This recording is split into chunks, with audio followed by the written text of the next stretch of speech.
मित्रहो नमस्कार. राज्यसभेच्या 7 जागांसाठी निवडणूक अवघ्या काही दिवसांवर येऊन ठेपले तरी महाविकास आघाडीत सध्या तरी एक वाक्यता दिसत नाही आहे. दुसरीकडे महायुतीला 7पैकी 6 जागी विजय मिळवणं अगदी आरामात शक्य आहे. पण भाजप एवढ्या 6 जागांवरील विजयावर थांबणार नाही आहे. भाजप 7व्या जागेसाठी सुद्धा आपले फासे टाकणार आहे. 7वी जागा मतं कमी असतानासुद्धा भाजप कशी जिंकू शकतं आणि महाविकास आघाडीला कसा पुन्हा एकदा धोबीपछाड मिळू शकतो ह्या आजच्या व्हिडिओतून आपण जाणून घेणार आहोत. तर व्हिडिओ शेवटपर्यंत बघायला मित्रांनो विसरू नका. मित्रांनो नमस्कार, तुम्ही पाहताय विचारमोती. राज्यसभेच्या 7 जागांसाठी मार्चच्या पहिल्या आठवड्यात मतदान होतं आहे. मतदान इतकं तोंडावर आलेलं असताना महाविकास आघाडीमध्ये अजून तरी एक वाक्यता दिसत नाही आहे.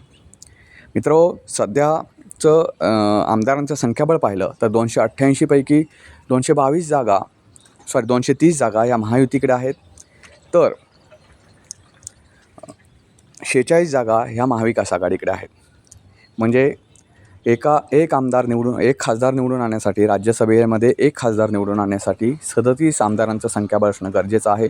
एकूण 7 जागांसाठी निवडणुका होत आहेत, त्यामुळे 6 जागा महायुती आरामात निवडून आणू शकतं.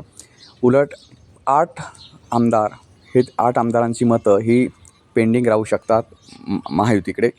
दुसरीकडे पाहायला गेलं तर महाविकास आघाडीकडे संख्याबळ आहे 46 आमदारांचं. त्यांची एक जागा 37 मतांवर आरामात निवडून येऊ शकते आणि 9 मतं त्यांच्याकडे जास्तीचे आहेत. हे मित्रांनो संख्याबळ पाहिलं तर असं दिसतं वरकरणी की महायुती 6 जागांवर विजयी होऊ शकते आणि महाविकास आघाडी 7व्या जागांवर विजयी होऊ शकते. असं जरी असलं तरीसुद्धा महायुती कशाच्या बळावर 7वी जागा निवडून आणण्याच्या तयारीत आहे ते आपण पाहूया.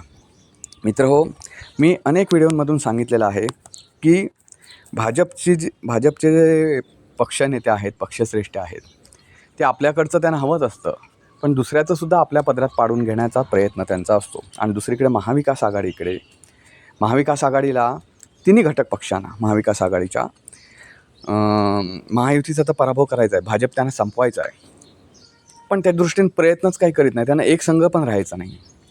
त्यांना जरा कुठे यश मिळालं की ते स्वतंत्र होण्याची वाट बघतात. हे महाविकास आघाडीचं दुबळेपण आहे. दुसरीकडे महायुतीकडे तिन्ही घटक पक्ष एकमेकांत कुरबूर केले तर ते एकमेकांची साथ सोडत नाही. तुम्ही बघा, ज्या ठिकाणी कार्यकर्त्यांच्या निवडणुका असतात, म्हणजे जिल्हा परिषद असतील, पंचायत समित्यामध्ये असतील, तिथे त्यांनी साथ सोडली पण सत्ता नाही सोडली.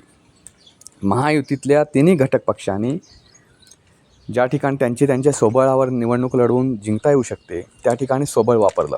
बाकीच्या सर्व ठिकाणी ते एकत्रितपणे लढले.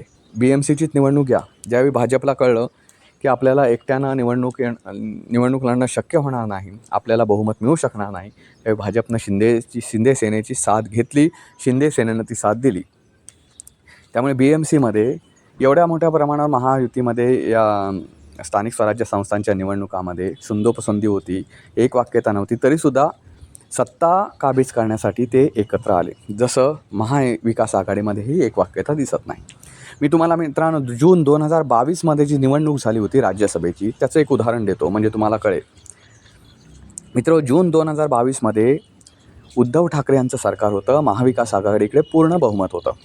तर भाजप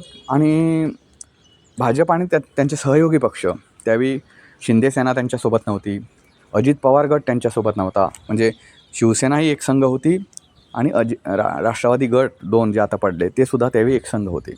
हे सगळं संख्याबळ महाविकास आघाडीकडे होतं. त्यावेळी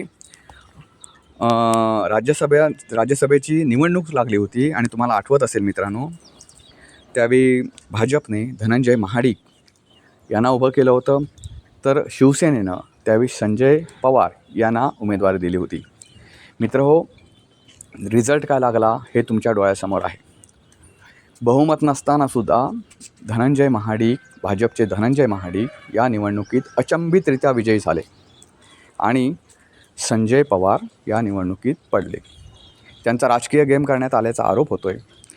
मित्रहो, निवडणुकीपूर्वीचं वातावरण असं होतं त्यावेळी की भाजप धनंजय महाडिक यांचा गेम करतो आहे, त्यांचा अपमान करतो आहे. ज्या ठिकाणी महाविकास आघाडी आरामात निवडून येऊ शकते त्या ठिकाणी धनंजय महाडिक यांना उमेदवारी देऊन त्यांचा राजकीय गेम करतो आहे असा आरोप विरोधी पक्षांकडून, म्हणजे महाविकास आघाडी त्यावेळी भाजपची विरोधी पक्ष होती, विधानसभेतली विरोधी पक्ष नव्हती, ती सत्ताधारी होती, महाविकास आघाडीच्या महत्त्वाच्या नेत्यांकडून होत होता. संजय राऊत त्याच्यामध्ये आघाडीवर होते. पण महाविकास आघाडीच्या बुडाखाली भाजपने कधी सुरुंग लावला हे त्यांना कळलंसुद्धा नाही. आणि त्यावेळी काही आमदार महायुतीच्या बाजूने गेले, काही आमदार मतदानाच्या वेळी अनुपस्थित राहिले, काही आमदारांनी क्रॉस वोटिंग केलं. असं सगळं होऊन हा जादुई आकडा भाजपने पार केला. मी अनेक वेळा सांगतो, भाजप त्यांचे पत्ते जे आहेत ना ते खोलत नाही. महाविकास आघाडीकडे जे पत्ते आहेत ते खुले राहतात.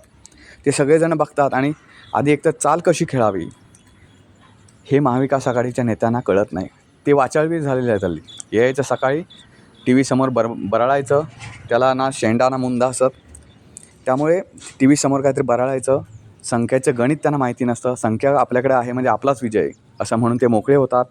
पण त्यावेळी देवेंद्र फडणवीस नावाचा चाणक्य नेता काय करतो हे त्यांना कळतसुद्धा नाही.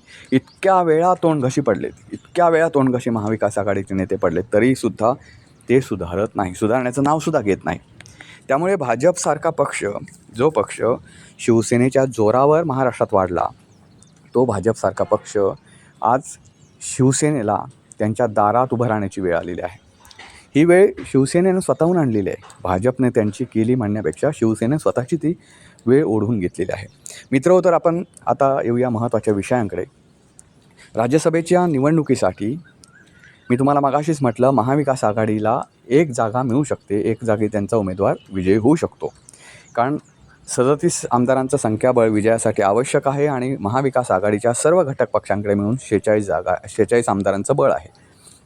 असं जरी असलं मित्रांनो, तरी महाविकास आघाडीमध्ये आजतागायत, म्हणजे आज आहे गुरुवार संध्याकाळी मी हा व्हिडिओ बनवतो आहे, तोपर्यंत तरी एक वाक्यता दिसून आली नाही. या निवडणुकीत संजय राऊत यांनी अगोदर सांगून टाकलं की आमचे उमेदवार शरद पवार ही निवडणूक लढवण्यासाठी इच्छुक आहेत आणि त्याला ठाकरे सेनेचा, उद्धव सेनेचा पाठिंबा राहील.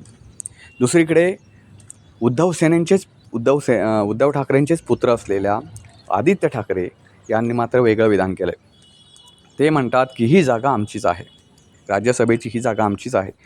या निवडणुकीत राज्यसभेवर उद्धव ठाकरे यांच्या गटाकडून प्रियांका चतुर्वेदींना संधी देण्याच्या विचारात ठाकरे पितापुत्र आहेत. तर त्यांचे वाचाळवीर संजय राऊत मात्र वेगळंच म्हणतात की त्यांचा उमेदवार हा, म्हणजे राष्ट्रवादीचा जो उमेदवार असेल शरद पवार गटाचा, म्हणजे शरद पवार स्वतः उमेदवार असतील तर त्यांना आम्ही पाठिंबा देऊ. म्हणजे संजय राऊत नेमकी कोणाच्या बाजूनं बोलत आहेत हे तुम्हाला ह्याच्यातून कळेल. उद्धव ठाकरेंना प्रियांका चतुर्वेदींना खासदार करायचा राज्यसभेच्या, तर संजय राऊतना मात्र शरद पवार होय. म्हणजे असं कधी कधी वाटतं की संजय राऊत यांनी शरद पवारांची सुपारी घेऊन उद्धव ठाकरेंची सेना जी आहे उरली सुरली ती संपवायचा डाव आखला की काय, असा कधी कधी प्रश्न पडतो मित्रांनो. तर तो विषय जाऊ द्या, त्या पक्षांतर्गत विषय आहे. पण उद्धव ठाकरेंना ही जागा हवे राज्यसभेची.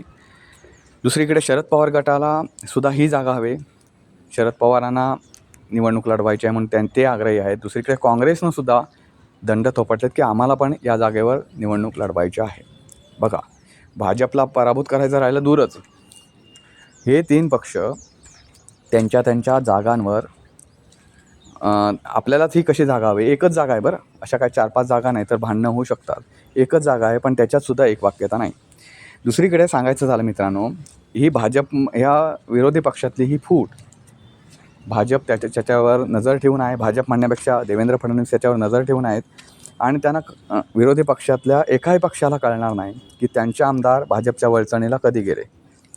भाजप इतर कार्यकर्ते असतील, पदाधिकारी, हे सहजासहजी फोडतं.